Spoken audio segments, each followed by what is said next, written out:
When doing these top 10 videos, I usually have a good idea about my top 3, maybe top 5. So when I did a poll asking which top 10 I should do next and worker placement won, I was confused. Not only did I not have any traditional worker placement games on my shelf when the poll ended, but I don't really know what a true worker placement game is. How does it differ from action selection? Do dice count as workers? Do you just have to label the thing you place as a worker in order for it to be worker placement? I do know this is a worker placement game. I know this isn't. And I know this wants to be, but it's just a deck building game. Hashtag June Imperium is just a deck building game. So I'm going to figure this out as I go. I'm Rob from JestaThaRogue.com, and these are the top 10 games I consider worker placement.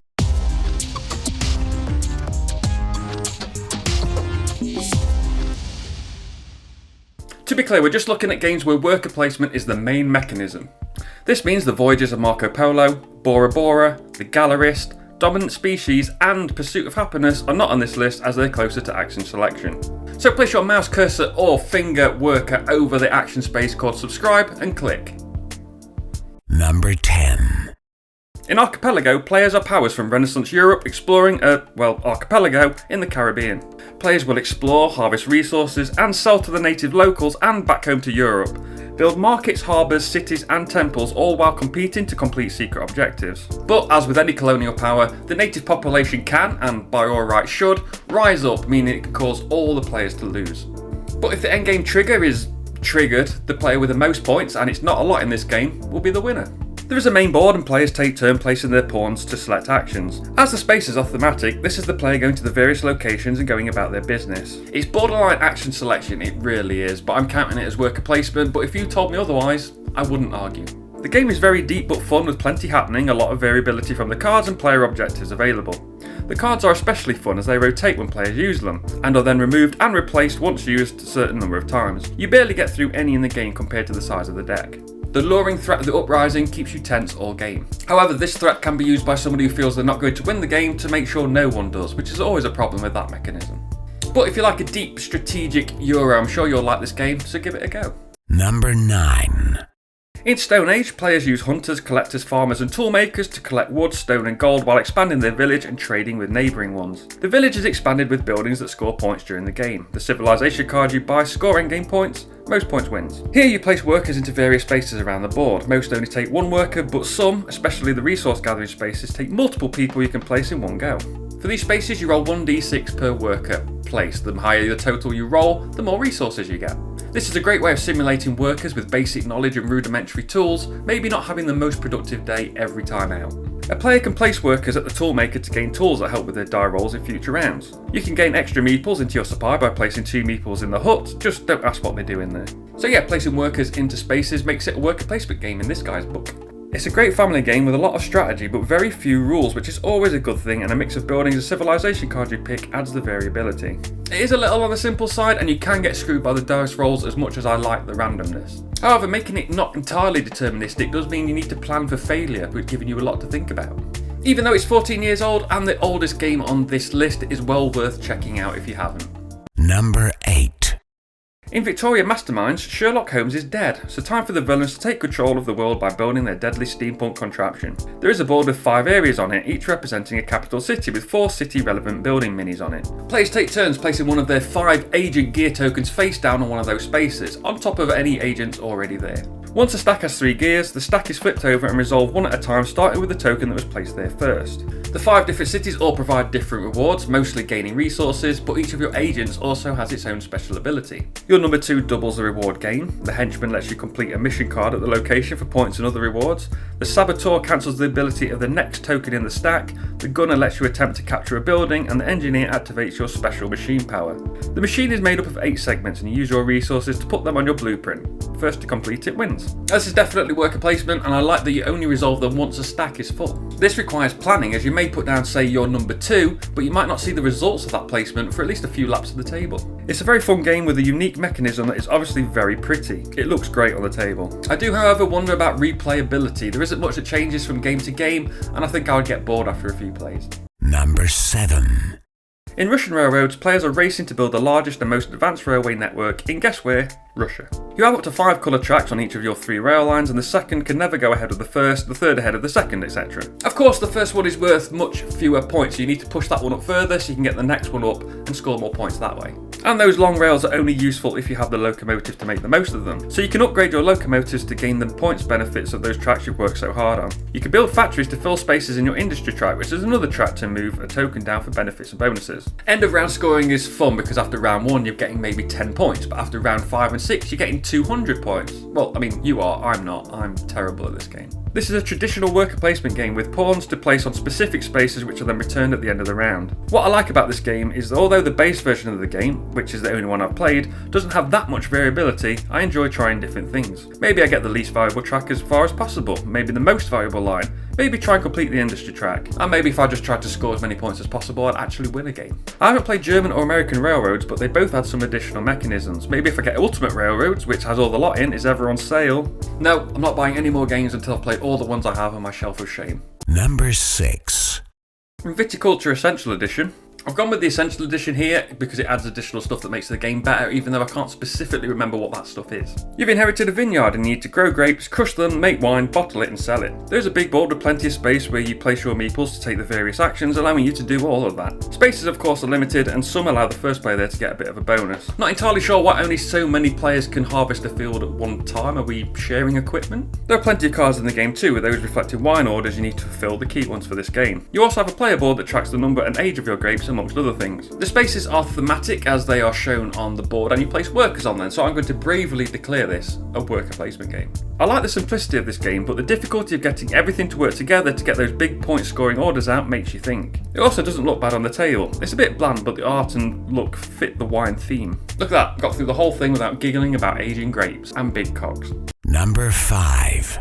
Tzolk'in the Mayan calendar doesn't have a thematic blurb in the rulebook or on BGG, so I can't and won't give you one here, but it's based on pre-Columbian Mesoamerica, so it's fairly old. What I can tell you is that you gather resources such as corn, wood, stone and gold and use them to advance on temple tracks for resources and endgame points, build buildings for various one-shot abilities and monuments for endgame points. You can also advance on technology tracks to improve the actions you take. But who cares, it's all about that mechanism with the big wheel. On your turn, you place a token, called a worker, on the start space of a wheel or may pay corn to start them further off around it. Each round, the middle wheel advances, moving all the wheels with the workers on at one space. And when a player can't or doesn't want to place a worker, instead they pull them off. When you do that, you gain the income on the space they're on, but the further around the wheel they go, the better the reward. But you only have 3 workers to start with, it's not enough to keep them all going around the wheel, so you need to plan ahead. This is what makes the game interesting, because without this you're just placing workers to gain resources and build buildings. Standard Eurogame stuff. I don't always suggest expansions, but Tribes and Prophecies adds a tribe leader with a unique player power that is well worth adding to the game. Turns are also quite quick as players mostly just play a worker, which doesn't take too long at all. So you add together the different player powers in the expansion with the enjoyment of trying to make the wheel work for you, and this is a good fun game. Number 4.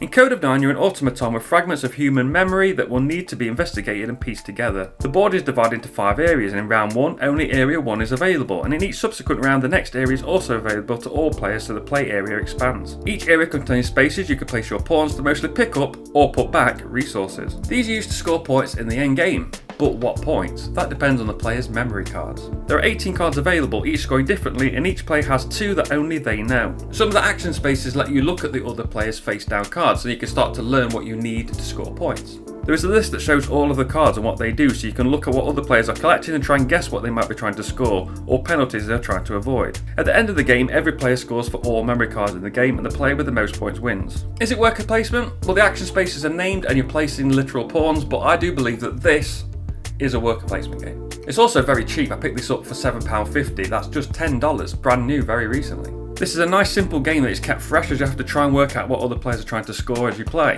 There is also an expert mode that adds additional cards into the mix. It's also only 40 minutes long, so if you don't like it, you haven't wasted much time. Number 3.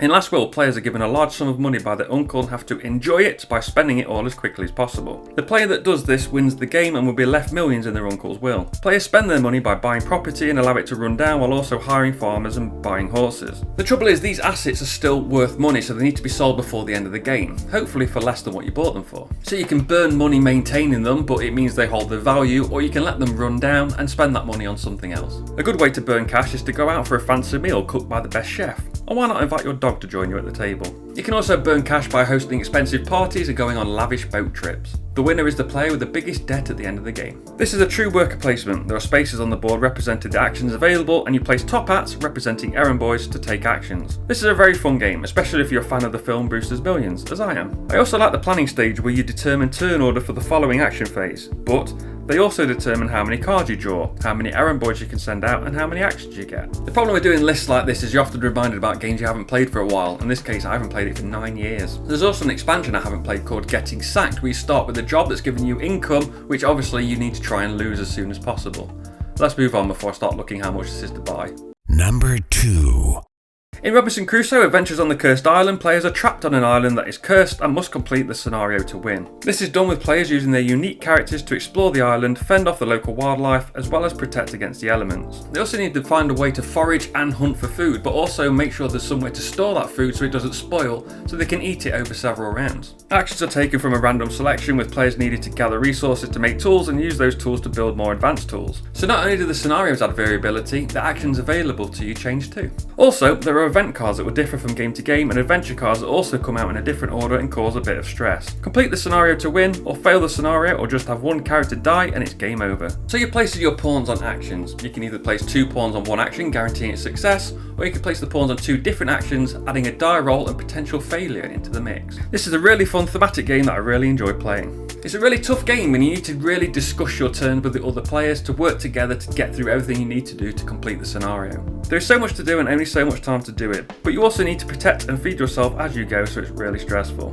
And if my solo and campaign game backlog wasn't so big, I would have picked up the collector's edition. And now, number 1. In Argent the Consortium, the time has come for a selection of a new Chancellor at the Argent University of Magic, and you are among the likely candidates for the job. The university itself is where the main gameplay takes place, with tiles representing rooms containing the action spaces you place for workers. Your workers here are different colour student mages, and each colour has its own ability. For example, red can deal damage to another mage in that room when placed, putting it in the infirmary, while the purple mages study planar magic, allowing you to place them as a fast action. Spaces are resolved after all mages have been played, which means losing one to the infirmary is quite a big deal. Luckily, there are green nature mages that can't be damaged in this way. Most of these spaces get you resources you can use to get things such as spells, but also to look at the board members. These are face down cards of the people who are voting for the new university chancellor. Taking the action to look at their face down card means you know what they need to get their vote, and the player with the most votes from the board at the end of the game is the winner.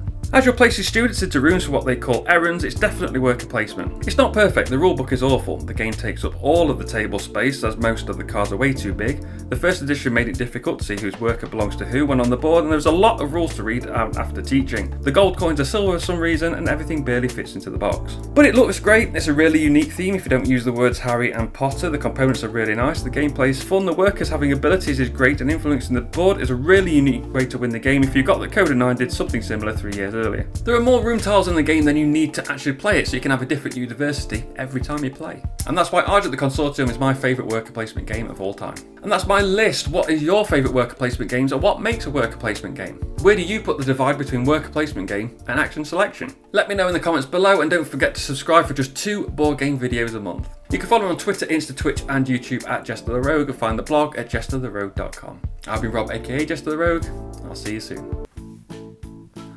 I like my hair today.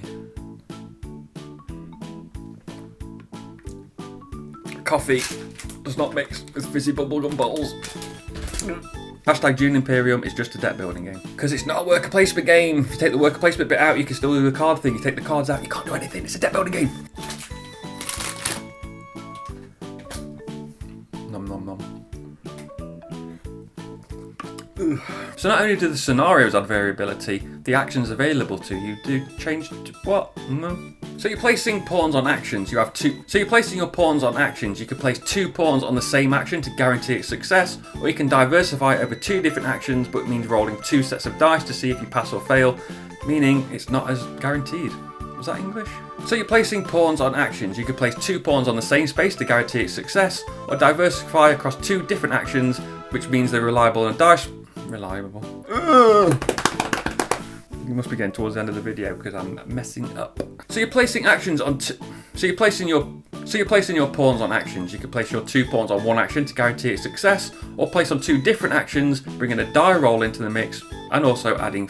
Oh God. God's sake. So you're placing your pawns on action spaces. You could place 2 pawns on one action to guarantee a success, or you can place them on 2 different actions, bring in a roll, and this is the one. Every video there's one line I can't get through. This is the one.